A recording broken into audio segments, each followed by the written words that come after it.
Hola amigos, it's Officer Dan and friends back with another Gktech how-to. This time our fresh hot out the oven Z34 370z V36 G37 Rear Camber arms. Now, before you ask, yes, Zach will be performing his signature box shimmy, so let it rip tater chip. Now once you open the twice shimmied never shy box, you get some items. These items in no particular order are the smallish inserts that get installed into the rose joints while also locating it correctly into the vehicle to secure the arms. Next up are the dust boots, which you can use if you want to, but you don't need to because the bearings themselves are PTFE lined for your pleasure. And lastly, but not leastly, the camber arms themselves. Like the rest of the arms in our Z34 series, these suckers are 6061 T6 aluminum and are hexagonally shaped for maximum tool compatibility. You also get a treasure map, aka the assembly guide, letting you know torque specs and other info about these Johnnies. Plot twist, it was in the box you just opened. Now that you're in the know, let's get them in the car. We will begin by removing the useless non-adjustable OEM arms, starting by loosening and removing the outside nut and bolt. Then, heading inwards and removing that nut, washer, and bolt as well. Now, let's get straight to business and talk max safe adjustment. Like pretty much every other arm we offer, we recommend setting it to max safe adjustment,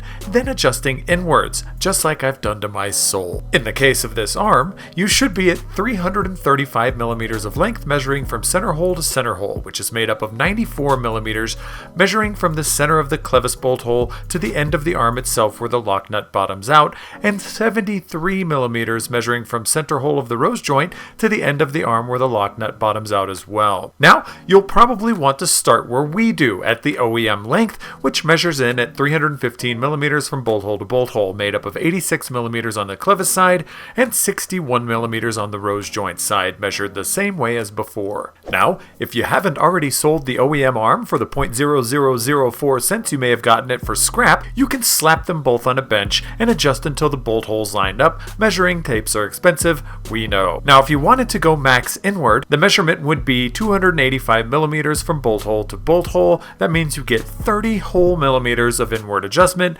making the arms shorter to correct camber, and 20 millimeters of outward adjustment, meaning you can achieve the gang camber gang stance you've always dreamed of. Again, we've set ours as close as possible to OEM before we head out and get a wheel alignment, which we highly recommend you do as well. Moving right the F along, let's get the properly adjusted arms back on the car. Install the inserts we mentioned earlier and slip them into the subframe. Now I'm going to throw out a shameless plug. We are using our eccentric lockout kit as shown here that you can kindly purchase from our website but is not included in the kit. Once that's in and tight, head outwards and install the clevis to the knuck, tossing in the nut and bolt, then tighten down and torque to the specs shown magically on the screen. Now go back to the subframe side and pop the final torque onto that nut, as conveniently shown on the screen as well. Now is the time where I go into the rant about making sure the bearing is running centrally and not cocked to the left or right, but central as in centered. You don't want bind, do you? Now choose your favorite spot on the generous amount of hex and slap a tool on that said hex, then tighten down both locking nuts, and my goodness gracious, the car club with insert name here, followed by the word stance, with a fancy and ultra current logo will now accept you as one of their own. Congrats, dude. Now, apparently there's a huge red human-like being somewhere down under that John seems to love, and there's also a Las Vegas, New Zealand, which is actually really weird to even say. In the current vid on the bottom, I am probably in the process of blowing a motor, but I'm having so much fun doing it, while also crushing my own soul. We both love cars, and I post way more than John, so make sure to follow us both. If you can't install these, please have a professional mechanic do it, and if you have any questions, please reach out to us, as everyone needs help from time to time, some, like myself, more than others. This has been Officer Dan, Johnny Caps, and currently living the nomad life Zach with another Gktech how-to. Peace.